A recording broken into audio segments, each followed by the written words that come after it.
บ่ว่าเพิ่นเคยกินบ่เฮาก็บ่ฮู้คือกันพี่น้องเอ้ยแต่ว่าบ่โกเคยกินและสิ้นและเคยกินบ่มากอันนี้บ่บ่เคยกินบ่ทุเรียนนี่โดยน้องบ่เคยกินเออเด้อน้องเพิ่นบ่เคยบันไดนี่ FC เพิ่นว่าห่างให้ไอ้แดงแก่แล้วบัดได้ยังกินข้าวแกงน้องแกงหน่อไม้บ่โดยโอ้อันเลิกกินข้าวกันโดยนี่หอมพี่น้อยเคยเห็นบ่เคยกินบ่เคยกินเท่านึงเทื่อนึงเลยมาเกียบอึ๊บนี่เกียบหน่อยเอาจับมึงเพราะว่ากินเฉลี่ยเนี่ยซ้ำขึ้นสวรรค์ความมันแซ่บกำลังสิเว้าคือกัน มากมายพี่น้องมื้อนี้ก็เอามาเลียนให้นางฟ้าสาลีกินพี่น้องเนาะเพราะเพิ่นก็บ่เคยกินเพิ่นว่าเนาะก็แม่เพิ่นก็เคยกินเป็นครั้งที่2แล้วครั้งนี้แม่นบ่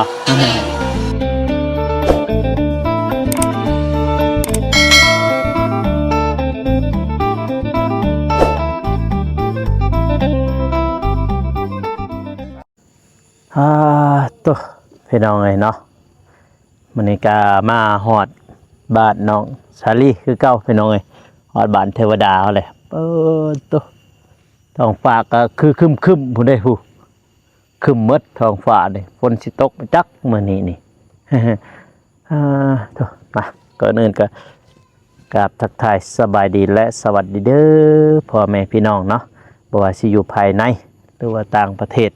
ก็ยินดีต้อนรับเข้าสู่ช่องบ่าวโก้ชนบทสปปลาวเด้อพ่อแม่พี่น้องเนาะหลีกทางคนกันให้เขาเจ้าไปพี่น้องเนาะมืดอึบเปื่อนเบิดพี่น้องเนาะมื้อนี้ก็มาก่อนหมู่ก่อนทีมงานอีกมื้อนี้นี่ตัวกันแล้วและเฮือนซานบ้าน2บ่พี่น้องยังแต่เฮือนครัวหัวซึ่งไข่ผู้เบิ่งเพิ่นปลูกอันละเลยตามนั้นหลอมคักแน่พี่น้องเนาะเพิ่งน้ำหมอกลงเลยพี่น้องผู้บ้านนี่มองนี่ได้บอกเลยว่าธรรมศาสตร์นี่งามพี่น้องเพราะว่าเทิงผู้เนาะผู้เทิงผู้พุ่นเฮือนเพิ่นบ้านเทวดาพี่น้องเนาะเพราะว่า FC เพิ่นก็ว่าบ่อยากให้เอิ้นบ้านเทวดาให้เอิ้นบ้านบนดอยหรือว่าบ้านภูเขาพี่น้องเพราะว่าตั้งอยู่สูงพี่น้องตัวงามพี่น้องเรียบร้อยเฮือนซานเพิ่นนี่จะขึ้นไปอยู่บ้านนี่ตัวมามื้อนี้ก็มาก่อนหมู่พี่น้องมาก่อนทีมงานเนาะบ่าวนงก็ยังบ่ทันได้มาแล้วก็บ่าวตูนก็บ่ทันได้มามื้อนี้ก็มีแนวมาให้น้องซาลีพี่น้องเนาะบ่ฮู้ว่าเพิ่นเคยกินบ่หมากทุเรียนหรือว่าหมากนกมี่หมากเขียบหน่อยพี่น้องนะบางคนก็สิเอิ้นหมากเขียบบางคนก็สิเอิ้นหมากมี่แต่ว่าเบากูนี่สิเอิ้นหมากมี่แหละบ่เอิ้นเอาหมากทุเรียนบ่ฮู้ว่าเพิ่นได้กินบ่เคยกินบ่พี่อย่าปิ่นทางนี้เด้อหน่อยเฮ้ยอยู่ ขึ้นไปเทิงหุ่นไปขึ้นไปเทิงหุ่นไปไปคือพูดไปหาแม่พุ่นอยู่เทิงพุ่นตัวมานี่บ่ฮู้ว่าน้องเพิ่นเคยกินบ่มาเขียบน้อยพี่น้องนี่เห็นบ่มาเขียบน้อยมาก่อนหมู่เลยมื้อนี้นี่มาเขียบหอมพี่น้องหอมหินเนาะกินตำหมักแตงเด้เนาะเดี๋ยวสิแกะกันมาเขียบหน่อยพี่น้องอึ๊บพี่มาเขียบหน่อยบัวเพิ่นเคยกินบ่เฮาก็บ่ฮู้คือกันพี่น้องแต่ว่าบ่โกเคยกินและสิ้นและมื้อนี้ก็น้องซาลีเป็นผู้จับกล่องให้ใส่ไม้ก่อนจับมาจากใดดิโตอึ๊บสบายดีผู้ใหญ่เพิ่นแน่ โดยสบายดีเบาโกโดยสบายดีผู้ใหญ่ใจบุญและ FC ทุกท่านหรือว่าอยู่ในลาวและไทยและต่างประเทศและคนอยู่ในบ้าน ก็ขอสวัสดีสบายดีเด้อเบิดสุขูสุคน โอ้ย โดย เนาะพี่น้องเอ้ยพุ่นน่ะเบิ่งมืดครึ้มแล้วได้ทางนั้นครึ้มๆแล้วพี่น้องเอ้ยมื้อนี้ฝนตกบ่จักมื้อนี้มื้อคืนนี่ฝนตกบ่ บอ บ่ตกบ่ โดย เคยกินบ่หมากอันนี้ บอ บ่เคยกินบ่ทุเรียนนี่ โดย น้องบ่เคยกิน เด้อน้องเพิ่นบ่เคยกินพี่น้องเอ้ยเนาะ โดย มื้อนี้ก็เอามา3หน่วยพี่น้องเอ้ยเนาะเพราะว่ามื้อนี้คนอยู่สวนเพิ่นเอาเข้ามาพี่น้องเอ้ยหมากทุเรียนน่าแม่น่าจะเคยกินเนาะเปล่าบ่ บ่ฮู้ เจ้า บ่ฮู้คือกัน บ่ว่าเพิ่นเคยกินบ่หมักเขียบน้อยพี่น้องเอ้ยเนาะ โดย ไปเดี๋ยวเราขึ้นเทิงกันมาทำไมอึบไปให้น้องซาลีเพิ่นจับกล่องให้เบาโกพี่น้องเลยอึบปะเอามาเขียบหน่อยฮึบไปนี่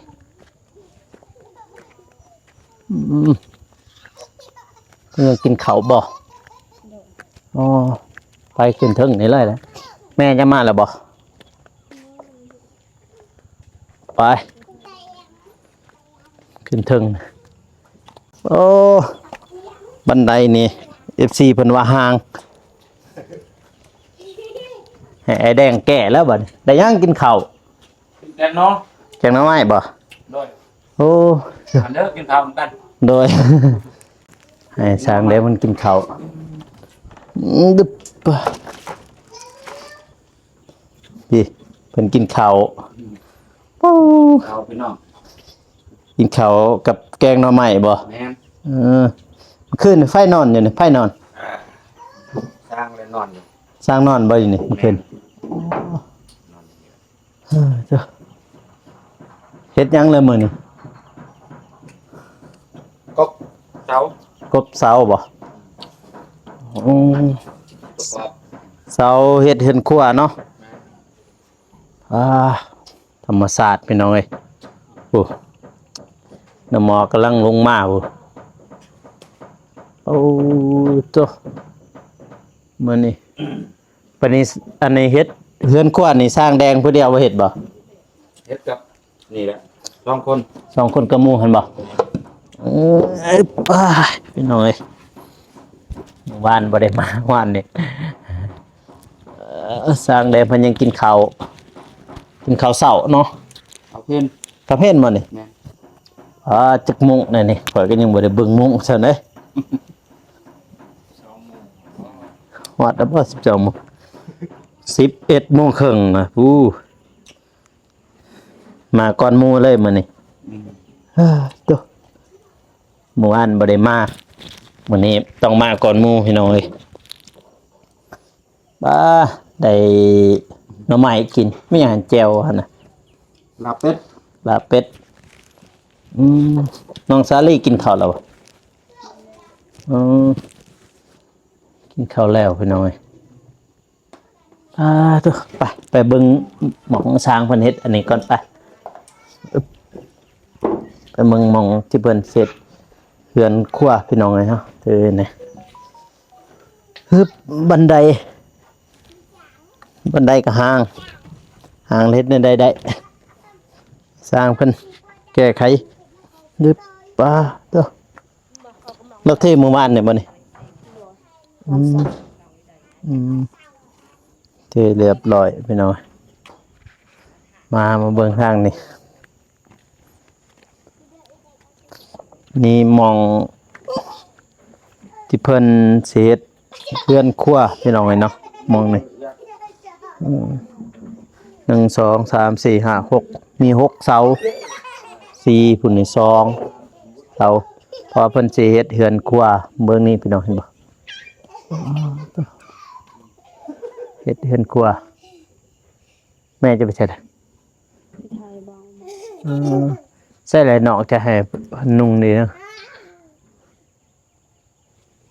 ให้เพิ่นนุ่งสงเอาโหดเกิน ฮะแม่เฒ่าเอาเพิ่นได้หั่น ส่งเอา เอาเพิ่นได้หั่นให้เพิ่นนุ่งทรง ส่งเอาว่าแอบ อืม บอกว่า ตายปึ๊บพี่น้องเอ้ยเอ้าหลบนี่มื้อนี้สร้างเพิ่นกบเสาพี่น้องเอ้ยสิประกอบเลยบ่ไอ้แดงมื้อนี้ ฮะ สิประกอบเลยบ่มื้อนี้ แม่น อืม จักหน่อยแล้วก็กรอบเลย เด้อ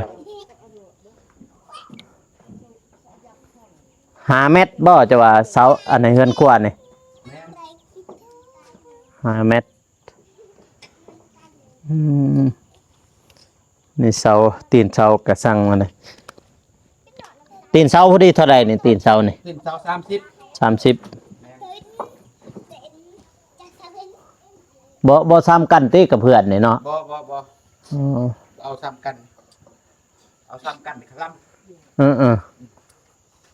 เอาซ้ำกันในคลัมพี่น้องคือจังซัก มันนี่สิกบบ่กบเสาเนาะ กบเสาเรามันงามแน่ บัดนี้หมู่จะ2 คนบ่มาเลยบ่ ว่านะเขาได้งานใหม่แล้ว งานใหม่แล้วบ่ แม่น อ๋อง านใหม่เลยก็เลยแบ่งกัน งานหยังล่ะบัดนี้ ก่อบ่เพิ่น อยู่ไส ทางล่ามกันนี่อยู่ทงไหว จะเฮ็ดอยู่ทางวายนี่บ่ อยู่ดอนซ่าเพิ่น ดอนซา แม่น เพื่อนไผมื้อนี่เพื่อนเขาบ่หรือว่าอันนี้ ก่อกำแพง พอกำแพง ส่วนของหัวหน้าคำอ่อน คำอ่อนอืม ดอนซ่า เห็นเบิดเลยปูเนี่ยดูสร้างรามบ่ แม่น อ๋ออันนี้ ทางวุฒิกะ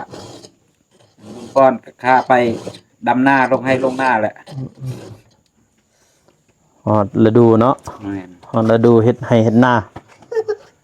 มันนี่สร้างเพิ่นก็เฮ็ด2 คนมากับหมู่นี่บ่ แม่นแม่น อืม คน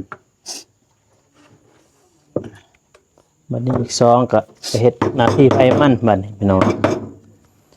แยกย้าย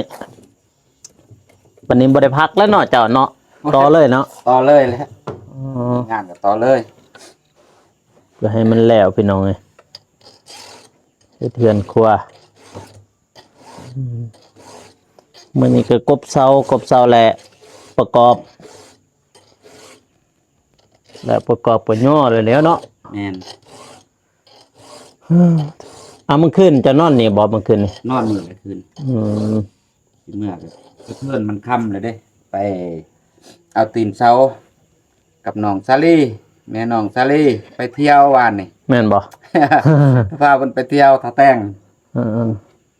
ภายในไปทีมงานข่อย อ่า บ่าวตูนบ่บ่าวนง บ่าวนง อืม ไปฮอดเทือนบ่าวนงเลยวาน แม่นบ่ แม่น อ๋อ พาน้องไปลิน พาเพิ่นไป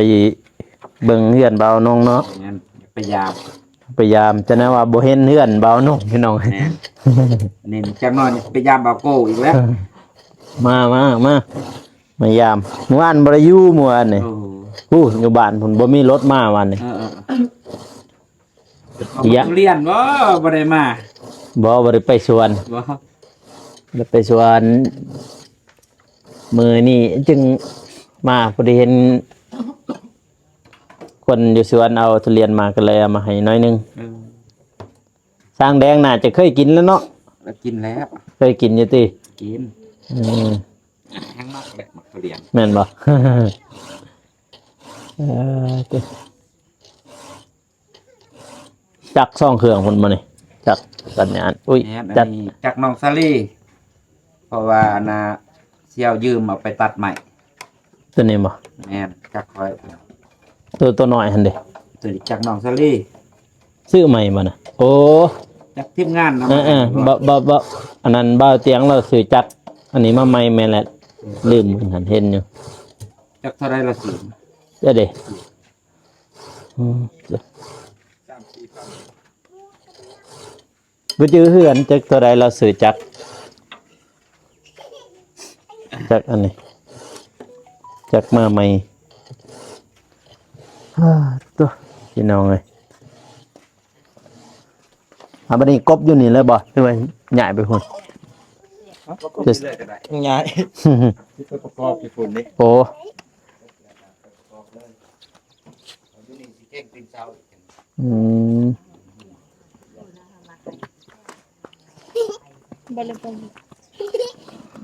ก็ปัญญาบ่งาม มันกบให้มันงามนะเอ้ยพุ่นไปอยู่เทิงพุ่นไปลินอยู่เทิงพุ่นมึงบ่ใส่ทรงใส่เสื้อพี่น้องเลยเบิ่งเรากบใหม่กบเสา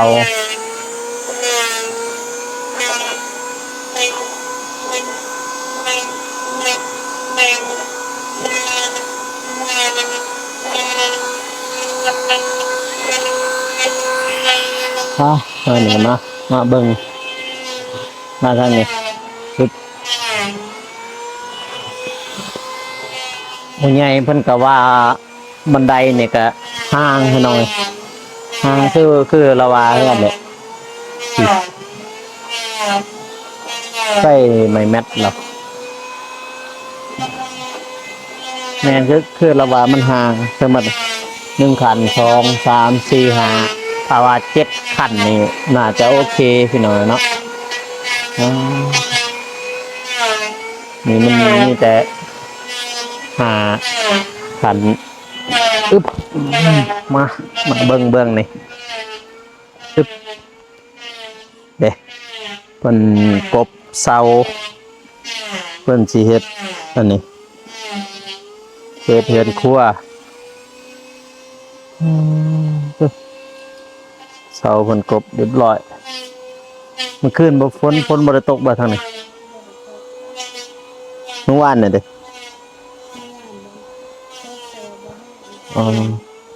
มื้อนี้บ่ส่งฝนดอกพี่น้องโอ้ล้อมแล้วบ่นี่ไผล้อมนี่พ่อเฒ่าฮะเบื้องลุ่มมันแบบว่าจะเป็นอันนั้นพี่น้องเอ้ยเพิ่นปลูกผักอันน่ะไผคู่สิเพิ่นปลูกไผคู่เบื้องลุ่มเพิ่นแล้วก็มีหมักนัดแล้วก็หัวสิงไข่ปลูกตัวก็ได้ดีเด้เตียงกระเถาใหญ่นี่พี่ตัวพี่น้องเลยพี่ไก่เราเศษลกไก่มันคือกระต่ายคืออันไหนเรียกว่าเขาได้บ่เลยของซาลีได้บ่ฮะแบบนี้บ่อ๋อทางบ้านเนี่ยเราเขาเฮ็ดแบบนี้พี่น้องทางบ้านค่อยบ่มีลกเลยปล่อยอย่างนี้น้อยพี่น้องเนาะตัวไปขึ้นเทิงพุ่นไปขึ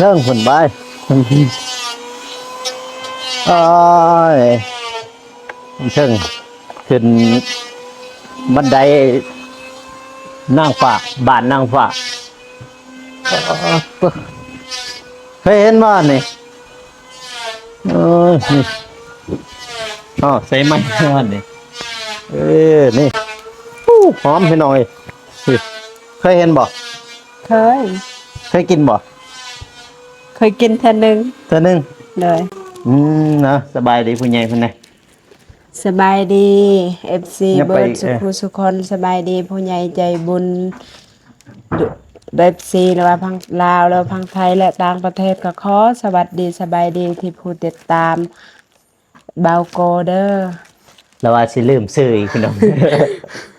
คันลืมซื้อนี่ข่อยเมื่อเลยได้คันจะลืมซื้อวันนี้ข่อยย่างเมื่อเลยผมบ่มาเลยแหละพี่น้องเอ้ยอีหลีเด้นี่มายัง มักเลียมแม่นว่ามักเรียน มันเคียบน้อยพี่น้องเห็นบ่เออจุ๊บ ซื้อเอาละว่าอยู่ส่วนไหน ฮะมีหยัง สิซื้อเอาละว่าของเจ้าเอง อยู่สวนอยู่สวนไปเองนั่นแหละสวนลุงสวนป่ามันเคียบน้อยพี่น้องสิเออมาเคียบอึ๊บสิเคียบน้อย เอาจับมึง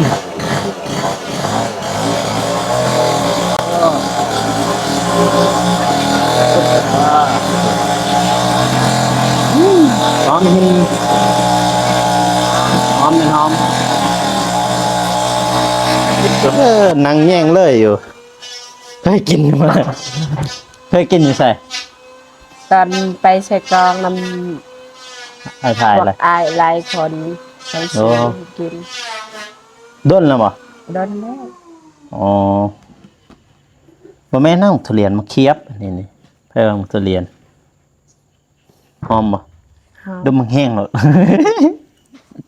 จุดังแห้งแล้ว มันดมแห้งก็ได้ยินอะไรกินหอม พี่น้องเลยสุกอยู่ละบ้าสุกดูนี่ง่าย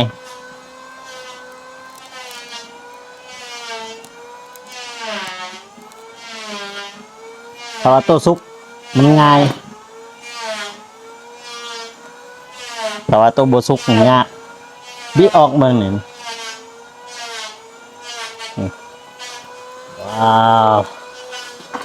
ว้าว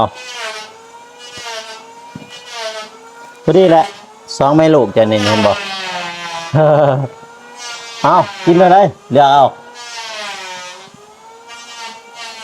กินไหมเอาไหมซาลีเคยกินบ่ซาลีบ่เคยกินกินได้ไหม แล้วออกมาได้ ฮะดิออกมาโลดบ้ามันเบิดเลยเด้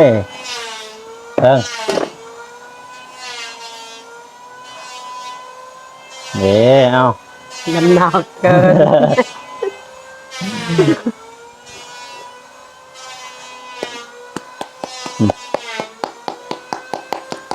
คันมาซุกมันจะดังแบบนี้พี่น้องอันนี้ก็ซุกเบิดเลยเนี่ยแซ่บบอกแซ่บบ่สลี น้องสาลีบ่เคยกินนะเนาะบ่เคยกินเลยตัวปอกทุเรียนให้สองแม่ลูกเพิ่นพี่น้องเอ้ยพี่น้องสาลีบ่เคยกิน โอ้บัดนี้ได้กินทุเรียนพี่น้องอย่าคือไผเนาะ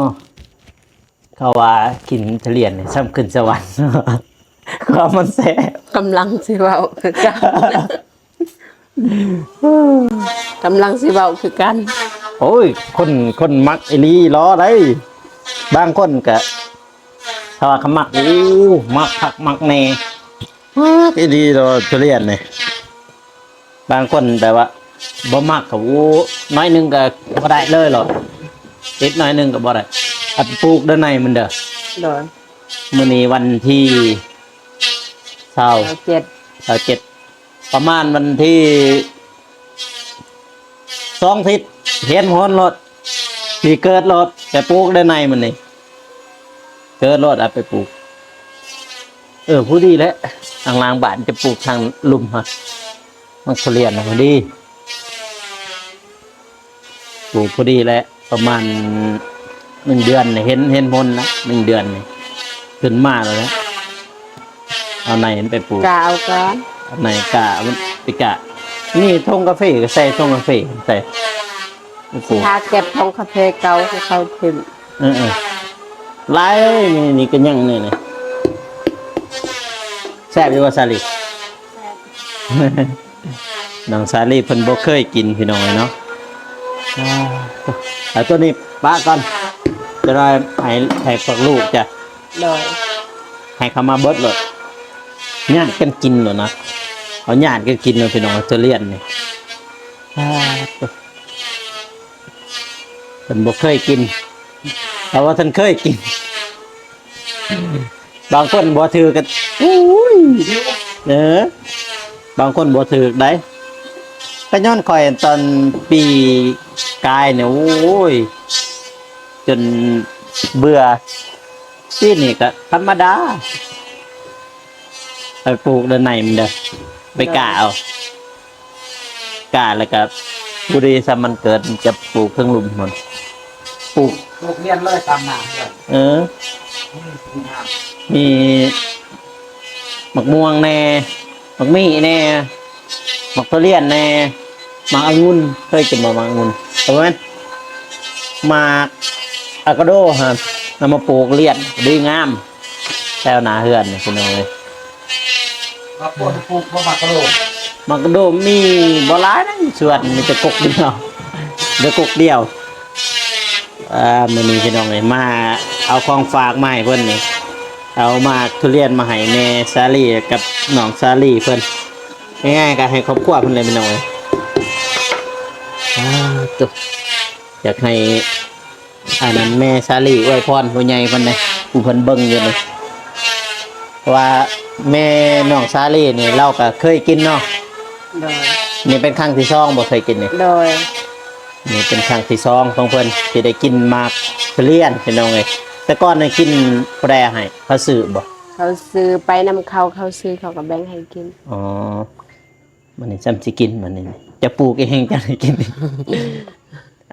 คณะปลูกทุเรียนนี่ประมาณ5 ปี6 ปีเนี่ยได้กินแหละคันมันเกิดได้แหละคันมันเกิด5 ปี6 ปีได้กินพี่น้องเลย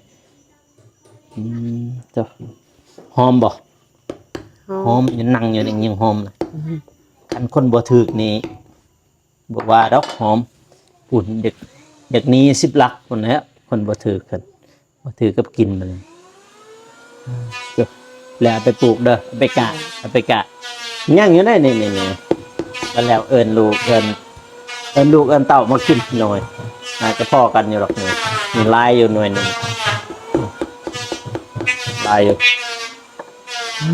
ฮะปล่อยพรพ่อใหญ่คนนี้ผู้เพิ่นเบิ่งอยู่นี่ให้แม่น้องสาลีอวยพรผู้ใหญ่ใจบุญทุกท่านเนาะ ขอสวัสดีสบายดีทางผู้ใหญ่ใจบุญที่ซัพพอร์ตโดยมาตลอด